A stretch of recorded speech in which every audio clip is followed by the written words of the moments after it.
Hello and welcome to burning topic. నా పేరు సత్య. కేంద్రంలోని మోదీ సర్కార్ను ఢీకొట్టాలి అంటే విపక్షాలకు బలమైన ఆయుధం దొరకాలి.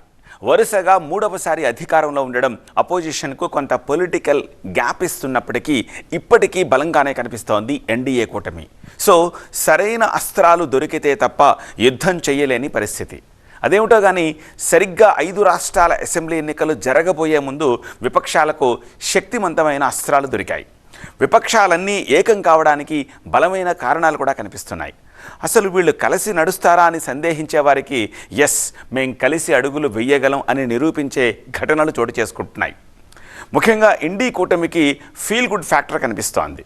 బట్ సమస్యల్లా నేషనల్ పాలిటిక్స్ వరకు అందరూ కలిసి ఉంటున్నారు. ఎటొచ్చి స్టేట్ పాలిటిక్స్కి వచ్చేసరికి ఆగర్భ శత్రువుల్లాగా కలహించుకుంటున్నారు. విపక్షాలని ఏకం చేసేలా వరుస అస్త్రాలు దొరుకుతున్న ఈ సమయంలో ప్రతిపక్ష పార్టీలన్నీ కలిసి ఉండగలవా? కలిసి ప్రయాణం చేసి అధికార పక్షాన్ని ఢీకొట్టగలవా?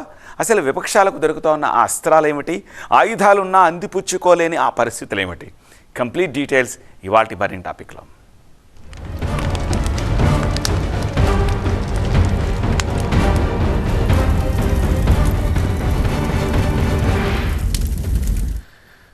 గ్యాస్ ధరలు పెరుగుదల, గ్యాస్ సిలిండర్ల కొరత, మరోవైపు స్పీకర్పై no confidence motion, chief election కమిషనర్పై అభిశంసన తీర్మానము, ఎస్ఐఆర్పై పోరు, ఇవన్నీ విపక్షాలను ఏకం చేస్తోన్న అంశాలు. అంతేకాదు అందరూ కలిసి ముందుకు సాగడానికి విపక్షాలకు దొరికిన అస్త్రాలు కూడా ఇవే. ఈ అంశాలపై ప్రతిపక్షాలన్నీ ఒక్కటిగా నిలబడ్డాయి, ఆందోళన చేస్తున్నాయి. కాకపోతే అంశాల ప్రాతిపదికన మాత్రమే విపక్షాలు ఒక్కటవుతున్నాయా అనే అనుమానాలు వస్తున్నాయి. రాబోయే 5 రాష్ట్రాల ఎన్నికల వరకు ఈ ఐక్యత కొనసాగుతుందా అనే సందేహం కూడా కలుగుతోంది.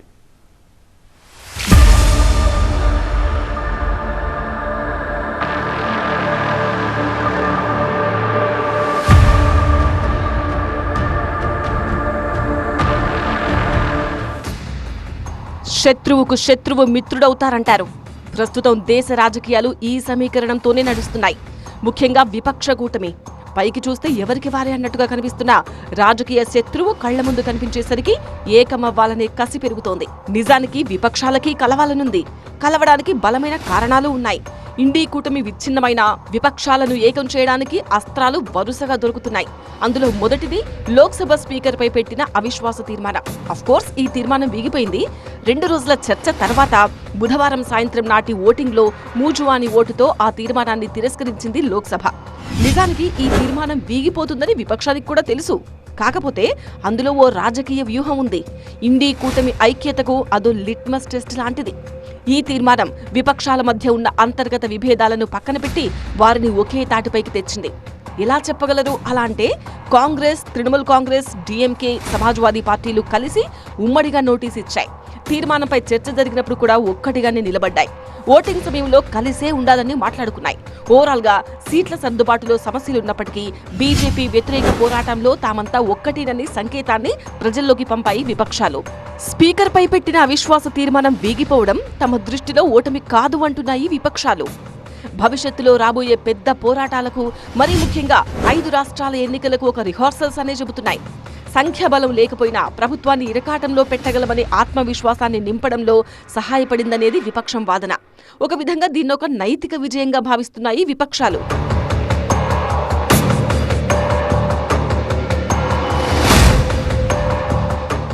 ఇక విపక్షాలను ఏకం చేయడానికి దొరికిన మరో అస్త్రం chief election commissioner Gyanesh Kumar పై అభిశంసన తీర్మానం. నిజానికి ఇది కూడా విపక్షాలు తమ ఐక్యతను చాటడానికే అనే చర్చ జరుగుతోంది. ఎందుకంటే పార్లమెంట్లో సీఈసీపై అభిశంసన తీర్మానం నోటీసు ఇవ్వడానికి కనీసం 100 మంది లోక్సభ ఎంపీలు, 50 మంది రాజ్యసభ ఎంపీలు సంతకాలు చేయాలి. కానీ విపక్షాలు 120 మంది లోక్సభ సభ్యులు, 60 మంది రాజ్యసభ సభ్యుల నుంచి సంతకాలు సేకరించాయి. ఇదేనా విపక్షాల ఐక్యతకు అర్థం అంటే అవుననే చెప్పాలి. ఎందుకంటే ఇండీ కూటమిలో ఆమ్ ఆద్మీ పార్టీ లేదు. కానీ ఇండీ కూటమిలో లేని ఆమ్ ఆద్మీ పార్టీ ఎంపీలు కూడా ఈ తీర్మానం నోటీసులపై సంతకాలు చేశారు. అంటే విపక్షాలన్నీ ఏకతాటిపై నడవాలనుకుంటున్న తమ ప్రతిపాదనలకు ఈ రూపంలో ఒక సిగ్నల్ వచ్చినట్టే.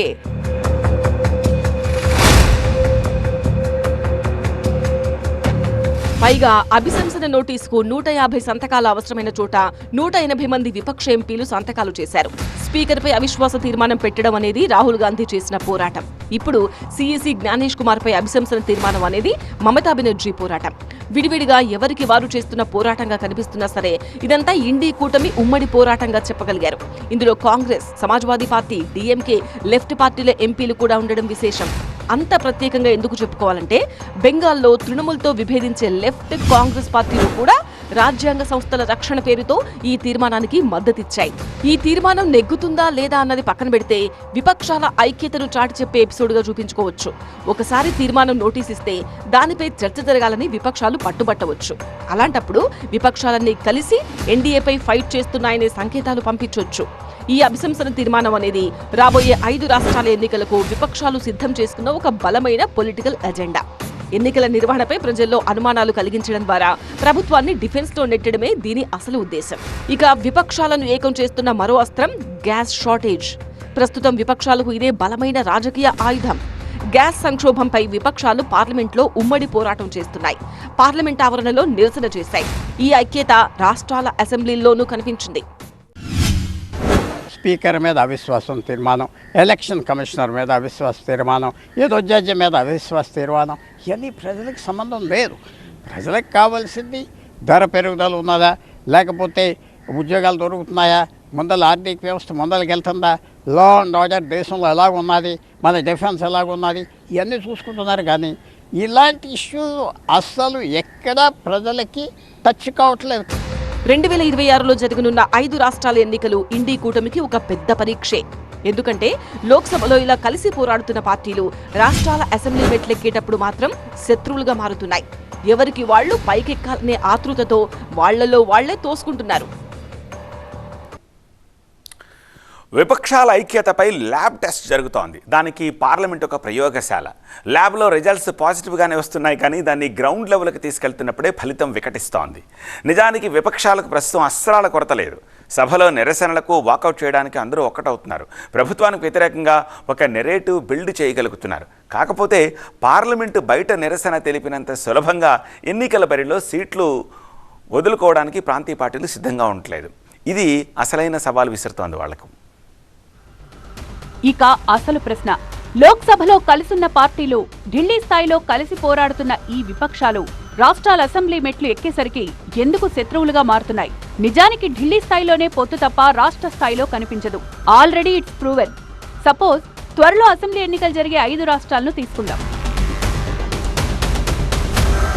ముందుగా పశ్చిమ బెంగాల్. ఇక్కడ మమతా వర్సెస్ కాంగ్రెస్ లెఫ్ట్ అన్నట్లుగా ఉంటుంది. వంగదేశంలో కాంగ్రెస్, లెఫ్ట్ పార్టీలు కలిపి పోటీ చేస్తాయి. అంతేకాదు, కాంగ్రెస్ నేతలు, కమ్యూనిస్టులు కలిసి మమతను దారుణంగా విమర్శిస్తూ ఉంటారు. మమతా బెనర్జీని నిరంకుశ పాలకురాలుగా అని ఆరోపిస్తూ ఉంటారు. అలాంటిది రాష్ట్రంలో ఈ ముగ్గురు కలిసి పోటీ చేయడం అసంభవం. దీనికి చాలా కారణాలు ఉన్నాయి. బెంగాల్లో కాంగ్రెస్ లెఫ్ట్ పార్టీల కంటే తృణమూల్ కాంగ్రెస్ బలంగా ఉంది. అంతేకాదు, మమతా బెనర్జీకి కాంగ్రెస్ నాయకత్వం అంటే పడదు. ప్రాంతీయ పార్టీలు బలంగా ఉన్న చోట కాంగ్రెస్ పక్కకు తప్పుకోవాలి అనేది ఆమె వాదన. సో సీట్ షేరింగ్ కు ఎట్టి పరిస్థితుల్లోనూ ఒప్పుకోరు మమత. బెంగాల్లో తనను తాను బీజేపీకి అసలైన ప్రత్యామ్నాయంగా భావిస్తారు తృణమూల్ కాంగ్రెస్ అధినేత్రి మమతా బెనర్జీ. కాంగ్రెస్ తనను కేవలం ఒక ప్రాంతీయ పార్టీగా చూడ్డాన్ని ఆమె సహించరు. ఇక బెంగాల్లో కాంగ్రెస్ లెఫ్ట్ ఒకటైతే అది తన ముస్లిం ఓటు బ్యాంకును దెబ్బతీస్తుందని మమత భయం. అందుకే కాంగ్రెస్ 40 సీట్లు కూడా గెలవలేదు అంటూ బహిరంగంగా విమర్శిస్తూ ఉంటారు. అటు కాంగ్రెస్ పార్టీ కూడా స్టేట్ లెవెల్ పాలిటిక్స్ లో తృణమూల్ను దగ్గరికి రానివ్వదు. మమతతో కలిసి అడుగులు వేస్తే బెంగాల్లో తమ ఉనికిని కోల్పోతామని అధీర్ రంజన్ చౌదరి వంటి స్థానిక నేతలు గోల పెట్టేస్తూ ఉంటారు. సో బెంగాల్లో ఫ్రెండ్లీ ఫైట్ కూడా సాధ్యం కానంతటి రాజకీయ వైరం ఉంది. పార్లమెంట్లో అవిశ్వాస తీర్మానానికి, అభిశంసన తీర్మానానికి ఇండీ కూటమితో కలిసి నడుస్తోన్న మమత రాష్ట్రంలో మాత్రం ఇదే ఇండీ కూటమిలోని పార్టీలను దగ్గరికి రానివ్వడం లేదు. కనపడే ఐకమత్యతనం పార్లమెంట్లోనే, బయట ఏ ఒక ఐకమత్యతనం లేదు. కేరళలో రాబోయే ఎలక్షన్స్లో కాంగ్రెస్ పార్టీ, ఇంకో ఇండియా పక్ష సిపిఎం పోరాడుతున్నారు. బెంగాల్లో మమతా బెనర్జీతో కాంగ్రెస్తో ఏమి ఫ్రంట్ లేదు. అలాగే అస్సాంలో ఎవరి దారి మీద వాళ్ళు వెళ్ళిపోతున్నారు. ఒక తమిళనాడులో తప్ప ఎక్కడైతే కాంగ్రెస్ పార్టీ ఒక చిన్న పక్షం డిఎంకేతో కలిసి ఉన్నదో ఇంకెక్కడా ఐకమత్యతనం లేదు. ఇక కేరళ సంగతి, ఇక్కడ గనక కాంగ్రెస్ లెఫ్ట్ పార్టీలు కలిశాయంటే మాత్రం ఒకే ఇంట్లో ఇద్దరు యజమానులు ఉన్నట్టు ఉంటుంది.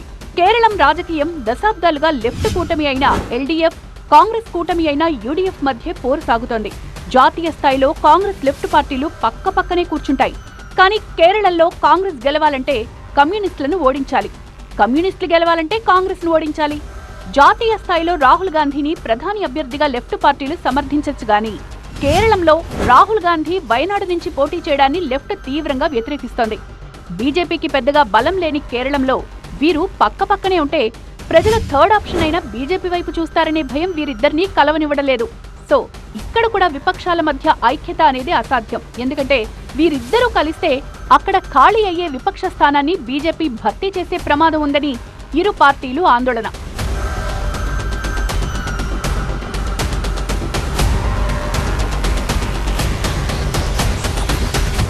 ఇక తమిళనాడు సంగతి. విపక్షాల మధ్య కాస్త ఐక్యత కనిపించేది ఇక్కడే. ఇక్కడ డీఎంకే కూటమి చాలా పటిష్టంగా ఉంది. సో కాంగ్రెస్ పార్టీ ఎక్కువ సీట్లు డిమాండ్ చేసినా డీఎంకే ఇవ్వడానికి సిద్ధంగా లేదు. ఒకవేళ కాంగ్రెస్ తగ్గకపోతే పొత్తులో చిక్కులొచ్చే అవకాశం ఉంది. పైగా రాబోయే ఎన్నికల్లో కొత్త సవాళ్లు ఎదురవుతున్నాయి. విజయ్ టీవీకే పార్టీతో యువత ఓట్లను చీల్చే అవకాశం ఉంది. దీంతో ఎలాగైనా గెలవాలనే కోరుకుంటుంది తప్ప కాంగ్రెస్ కోసం సర్దుకుపోయే పరిస్థితి అయితే కనిపించడం లేదు. అసోం సంగతి చూద్దాం. అసోంలో విపక్షాలు చాలా ముందుగానే ఏకమయ్యాయి. మొత్తం 18 విపక్ష పార్టీలు కలిసి మహాజోత్ పేరుతో కూటమి కట్టాయి. 18 పార్టీలు ఒకే వేదికపైకి రావడం నాట్ ఏ జోక్. బట్ సమస్య ఇక్కడే మొదలైంది. ఈ 18 పార్టీల మధ్య 126 సీట్లను పంచుకోవడం ఒక పీడకల్లాంటిదే. అందులోనూ ఏఐయుడిఎఫ్ బద్రుద్దీన్ అజ్మల్ పార్టీని కూటమిలోకి తీసుకోవాలా వద్దా అన్నది పెద్ద ప్రశ్న. తీసుకుంటే హిందూ ఓట్లు దూరమవుతాయని, తీసుకోకపోతే ముస్లిం ఓట్లు చీల్తాయన్న భయం వెంటాడుతోంది. ఓవరాల్ గా సీట్ల పంపిణీ దగ్గరకు వచ్చేసరికి అసోంలో విపక్షాల ఐక్యత ఎంత బలంగా ఉంటుంది అన్నది చూడాలి. నెక్స్ట్ పుదుచ్చేరి. ఇక్కడ రంగస్వామి నేతృత్వంలోని ఎన్ఆర్ కాంగ్రెస్, బీజేపీ కూటమి బలంగా ఉన్నాయి. కాంగ్రెస్, డీఎంకే ఐక్యంగా ఉంటేనే ఇక్కడ గెలిచే అవకాశం ఉంటుంది. కానీ చిన్న రాష్ట్రం కావడంతో స్థానిక నేతల ఆధిపత్య పోరు ఐక్యతకు అడ్డంకిగా మారింది. ఈ 5 రాష్ట్రాల్లో విపక్షాల ఐక్యత అనేది రాష్ట్రానికో తీరు అన్నట్లుగా ఉంటుంది. ఇండి కూటమిలోని పార్టీల మధ్యున్న అంతర్గత విభేదాలు కేవలం రాజకీయ వైరం మాత్రమే కాదు, అవి అస్తిత్వ పోరాటాలు. జాతీయ స్థాయిలో నరేంద్ర మోదీని అడ్డుకోవడానికి అందరూ ఒకటే. కానీ రాష్ట్ర స్థాయిలో మాత్రం తమ ఉనికిని కాపాడుకోవడానికి ఒకరితో ఒకరు యుద్ధం చేస్తూ ఉంటారు. ఈ ద్వంద్వ వైఖరిని ప్రజలు ఎలా స్వీకరిస్తారనేది పెద్ద ప్రశ్న. వచ్చే సార్వత్రిక ఎన్నికల్లో ఎన్డీఏని ఓడించడానికి 1-on-1 ఫార్ములా అమలు చేయాల్సిందేనని ఫిక్స్ అవుతున్నాయి విపక్షాలు. అంటే బీజేపీ అభ్యర్థికి వ్యతిరేకంగా ఒకే ఒక విపక్ష అభ్యర్థిని నిలబెట్టడం అన్నమాట. ఇలా కనీసం 300 నుంచి 350 సీట్లలో అమలు చేయాలనేది విపక్షాల వ్యూహం. స్ట్రాటజీ బాగానే ఉంది, కానీ తమ అభ్యర్థిని నిలబెట్టకుండా త్యాగం చేసేదెవరు? సరిగా ఇక్కడే విపక్షాలు విఫలమవుతున్నాయి. ఈ బలహీనతే ఎన్డీఏకి బలంగా మారుతోంది. అసెంబ్లీ ఎన్నికలు జరగబోతున్న 5 రాష్ట్రాల్లోనే విపక్షాల మధ్య ఐక్యత లేదు. ఇక మిగిలిన రాష్ట్రాల్లో ఉంటుందని ఆశించడం అత్యాశే. సపోజ్ ఢిల్లీ, పంజాబ్ లాంటి రాష్ట్రాల్లో చూద్దాం. ఇక్కడ ఆమ్ ఆద్మీ పార్టీ వర్సెస్ కాంగ్రెస్ అనే పరిస్థితి ఉంటుంది. వీరిద్దరి మధ్య బంధం పగటిపూట స్నేహం, రాత్రిపూట యుద్ధం లాంటిది. అసలు ఆమ్ ఆద్మీ పార్టీ సిద్ధాంతమే కాంగ్రెస్ పార్టీ స్థానాన్ని ఆక్రమించడం. రాజకీయాల్లో ఆమ్ ఆద్మీ పార్టీ పురుడు పోసుకుందంటేనే కారణమే కాంగ్రెస్ పార్టీ కదా. సో కాంగ్రెస్ ఎక్కడైతే బలహీనపడుతుందో అక్కడ ఆమ్ ఆద్మీ పార్టీ బలపడుతోంది. కావాలంటే పంజాబ్, ఢిల్లీ, గుజరాత్, గోవా రాష్ట్రాలను చూడొచ్చు.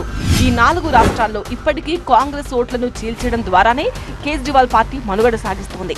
రీసెంట్ ఢిల్లీ ఎన్నికల్లో కాంగ్రెస్, కేజ్రీవాల్ పార్టీల మధ్య సీట్ల సర్దుబాటు జరిగిన పంజాబ్లో మాత్రం ఒకరిపై ఒకరు తీవ్ర విమర్శలు చేసుకున్నారు. కేజ్రీవాల్ కు జాతీయ స్థాయిలో కాంగ్రెస్ కన్నా ఎక్కువ ప్రాధాన్యత కావాలనే పట్టుదల ఈ 2 పార్టీల మధ్య పొత్తును పొసగనివ్వడం లేదు. ఇక మధ్యప్రదేశ్, ఉత్తరప్రదేశ్లో సంగతి. మధ్యప్రదేశ్లో సీట్ల పంపిణీ విషయంలో కాంగ్రెస్ పార్టీ వ్యవహరించిన తీరును చూసి గతంలో ఆ పార్టీపై ఫైర్ అయ్యారు అఖిలేష్ యాదవ్. మధ్యప్రదేశ్ ఎన్నికల్లో కాంగ్రెస్ పార్టీ తమకు ఒక్క సీటు కూడా ఇవ్వకపోవడంతో అఖిలేష్ యాదవ్ గట్టిగానే హట్ అయ్యారు. కాంగ్రెస్ పార్టీ గర్వంతో ఉంది అనే హాట్ కామెంట్ కూడా చేశారు అప్పట్లో. ఇక ఉత్తరప్రదేశ్లో సమాజ్వాదీ, కాంగ్రెస్ పార్టీ కలిసి పోరాడొచ్చు, కానీ కాంగ్రెస్ పార్టీకి ఎక్కువ సీట్లు ఇస్తే తన క్యాడర్ దెబ్బతింటుంది అనేది అఖిలేష్ యాదవ్ భయం. సో ఢిల్లీ స్థాయిలో రాహుల్ గాంధీ, అఖిలేష్ యాదవ్ కలిసే నడుస్తున్న రాష్ట్రాల్లో మాత్రం ఎవరికి వారే యమునా తీరే. ముఖ్యంగా పంజాబ్లో కూడా ఇంతే.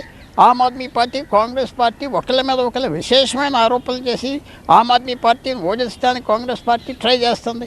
సో ఎక్కడ యూనిటీ లేదు. పార్లమెంట్లో అవసరాలు కొలిది ఎవరి ఇష్యూస్ మొదలు తీసుకెళ్తానికి కలుస్తున్నారు, కానీ ఐక్యమత్యం అనేది మాత్రం లేదు. ఇండీ కూటమి నుంచి గతంలో ఆమ్ ఆద్మీ పార్టీ బయటకు వచ్చింది. మొన్న బీహార్ అసెంబ్లీ ఎన్నికల సమయంలో జార్ఖండ్ ముక్తి మోర్చా కూడా వైదొలిగింది. బీహార్ సరిహద్దులో గిరిజన ప్రాబల్యం ఎక్కువగా ఉన్న ప్రాంతంలో పోటీ చేయాలనుకుంది. దీంతో తమకు 12 సీట్లు ఇవ్వమని కాంగ్రెస్ ఆర్జేడీ కూటమిని కోరింది.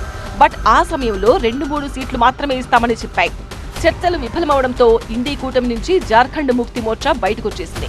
ప్రస్తుతం అసోంలో పోటీ చేయాలనుకుంటున్న జేఎంఎం అక్కడ జై భారత్ పార్టీతో పొత్తు ప్రకటించింది. సో జార్ఖండ్, బీహార్, అసోంలో విపక్షాలన్నీ కలిసి పనిచేసే పరిస్థితి లేదు. ఇక మహారాష్ట్రలో సంగతి. మరాఠా రాజకీయాల్లో మహావికాస్ అఘాడీ కూటమి మనుగడ కేవలం ఒక రాజకీయ అవసరం మాత్రమే కాదు. శివసేన, యూబీటీ, ఎన్సీపీ, శరద్ పవార్, కాంగ్రెస్ పార్టీల అస్తిత్వ పోరాటం. మహారాష్ట్రలో ప్రస్తుతం ఉన్న రాజకీయ చదరంగంలో ఏ ఒక్క పార్టీ కూడా ఒంటరిగా బీజేపీ, శివసేన, షిండే, ఎన్సీపీ, అజిత్ పవార్ కూటమిని ఢీకొట్టడం అసాధ్యం. పార్టీ పేరు, గుర్తు చేజారిపోయిన తర్వాత ఉద్ధవ్ ఠాక్రేకు తన క్యాడర్ను కాపాడుకోవడానికి కాంగ్రెస్ ఓటు బ్యాంకు కూడా అవసరం. ముఖ్యంగా ముంబై, కొంకణ్ ప్రాంతాల్లో బీజేపీని అడ్డుకోవాలంటే ఠాక్రేకు కాంగ్రెస్ మద్దతు కీలకం.